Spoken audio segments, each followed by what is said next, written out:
पंजाब के 12 करोड़ लोगों को ये जो झूठ के भाषण दे रहे हैं, 10 खरब रुपए का डाका सर। ये जो फिगर्स इनके मुताबिक 2 बरस में मजमूई तौर पर 712 अरब 41 करोड़ 26 लाख 74 हजार रुपए के इजाफी अखराजात किए गए। इजलास में पेश की गई जो दस्तावेजात है उसके मुताबिक माली साल 24-25 जो 30 जून को खत्म होगा ऑब्वियसली, इसके दौरान मुख्तलिफ वजारतों ने मजमूई तौर पर 343 अरब रुपए के इजाफी अखराजात किए। अस्सलाम वालेकुम दोस्तों, आज हम एक बहुत इंपॉर्टेंट और सेंसिटिव टॉपिक पर बात करने जा रहे हैं।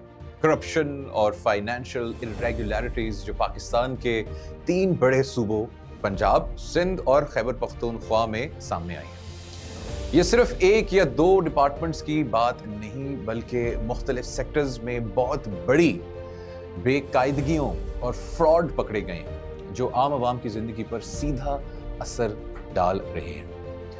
ऑडिटर जनरल ऑफ पाकिस्तान की लेटेस्ट रिपोर्ट ने यह सच सामने लाया है कि साल 2023-24 में इन प्रोविंसेस की गवर्नमेंट अकाउंट्स में इतने बड़ी बेकायदगियां हुई हैं कि सोच के भी हैरत होती है। पैसे जो आम आदमी के टैक्सी से जमा होते हैं वो कैसे मिसयूज हो रहे हैं, किस तरह से सिस्टम फेल हो गया, और सबसे बड़ा सवाल ये है कि हमारी हुकूमत इस सब के खिलाफ क्या कर रही है।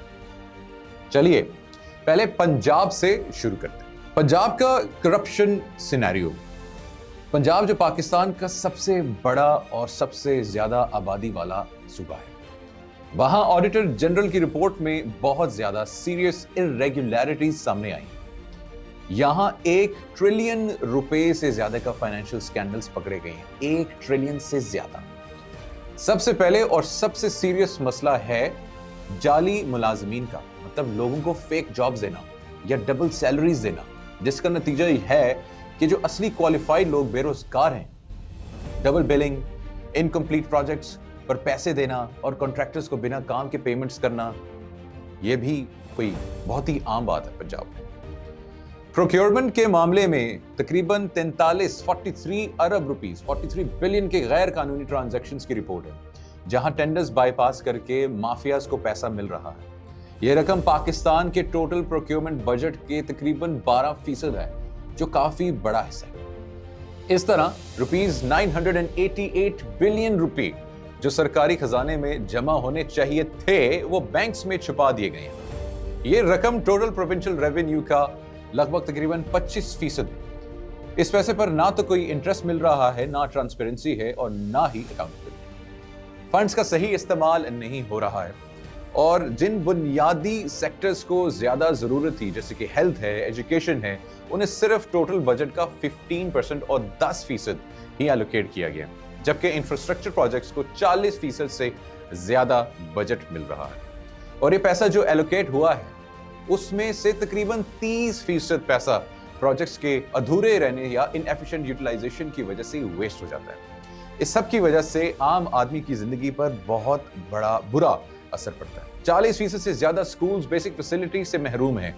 हॉस्पिटल्स में दवाओं की अवेलेबिलिटी नहीं है, सिर्फ 50% है, और 60% से ज्यादा इंफ्रास्ट्रक्चर प्रोजेक्ट्स अभी तक मुकम्मल नहीं हुए। अब बात करते हैं सिंध की, जहां भी ऑडिटर जनरल की रिपोर्ट है 836 बिलियन से ज्यादा की फाइनेंशियल इरेगुलरिटीज पकड़ी गई हैं। ये रकम इतनी बड़ी है कि सोचकर हैरत होती है। रुपीस 97 बिलियन के रिकॉर्ड्स मिसिंग हैं, मतलब गवर्नमेंट ने अपने खर्चे के पेपर्स तक सबमिट नहीं किए, जो अकाउंटेबिलिटी के लिए बहुत खतरा है। फ्रॉडुलेंट पेमेंट्स रुपीस 1 बिलियन से ज्यादा हैं और हायरिंग में रुपीस 32 बिलियन की इरेगुलरिटीज हैं, जिनमें अनऑथराइज्ड और फेक अपॉइंटमेंट्स शामिल हैं। फाइनेंस डिपार्टमेंट ने रुपीस 66 बिलियन इलीगल पेमेंट्स किए हैं, जिसमें अनऑथराइज्ड पेंशन्स और रिक्रूटमेंट वायलेशंस भी हैं। बोर्ड ऑफ रेवेन्यू ने अपनी रेवेन्यू टारगेट रुपीस 55 बिलियन से कम हासिल की, जिसकी वजह से प्रोविंस का रेवेन्यू लॉस में गया। एनर्जी डिपार्टमेंट ने रुपीस 28 बिलियन पावर कंपनी से रिकवर नहीं किए और साथ ही क्वेश्चनेबल सब्सिडीज दी गई, जिसका फायदा सिर्फ कुछ माफियाज को हुआ। सिंध सोलर एनर्जी प्रोजेक्ट ने रुपीस 5 बिलियन खर्च किए, मगर अभी तक कोई प्रोजेक्ट मुकम्मल नहीं हुआ। ये पैसा बेकार गए हैं और इससे पता चलता है कि प्लानिंग और एग्जीक्यूशन दोनों में बहुत ज्यादा कमी है।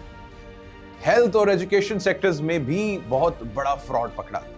रुपीज 62 बिलियन और रुपीज 49 बिलियन की फ्रॉडुलेंट एक्टिविटीज जैसे fake vouchers, fake teachers attendance और सर्विसेज का ना होना शामिल है। और सबसे बड़ी बात यह है कि ऑडिट में रुपीज 56 बिलियन की रिकवरी आइडेंटिफाई की गई है, जिसमें से सिर्फ रुपीज 785 मिलियन वापस लाए जा सके हैं। ये बहुत छोटी रकम है जो अकाउंटेबिलिटी की ना होने का सबूत है। खैबर पख्तूनख्वा इमरान खान का सूबा केपी की बात करें तो यहां भी हालात उतने अच्छे नहीं हैं। ऑडिटर जनरल ने रुपीज 200 बिलियन से ज्यादा की फाइनेंशियल इरेगुलरिटीज पकड़ी हैं, जिसमें सबसे बड़ा इशू है रुपीज 147 बिलियन की नॉन ट्रांसपेरेंट कॉन्ट्रैक्ट अवार्ड्स, जिसे करप्शन और नेपोटिज्म से का पता चलता है। रुपीज 982 मिलियन गैर कानूनी फ्रॉड के जरिए निकाले गए। रुपीज 14 बिलियन की बजट में गैर कानूनी तब्दीलियां की गई। रुपीज 4 बिलियन अनऑथराइज्ड एक्सपेंडिचर्स भी हाईलाइट किए गए। डेवलपमेंट प्रोजेक्ट्स में ओवर पेमेंट्स तकरीबन रुपीज 3 बिलियन की जो टैक्स पेयर के पैसे बर्बाद करना है।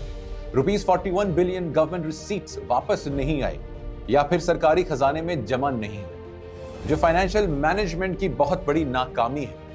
सैलरी ओवर पेमेंट्स और इरेगुलर प्रोक्योरमेंट प्रैक्टिसेस भी रुपीज 3 बिलियन से ज्यादा है।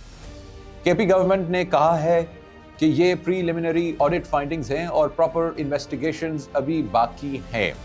अब बात करते हैं इस सब की impact on the Awam and development. दोस्तों, ये सिर्फ स्टैटिस्टिक्स और रिपोर्ट्स नहीं है, ये हमारी जिंदगी के बारे में है।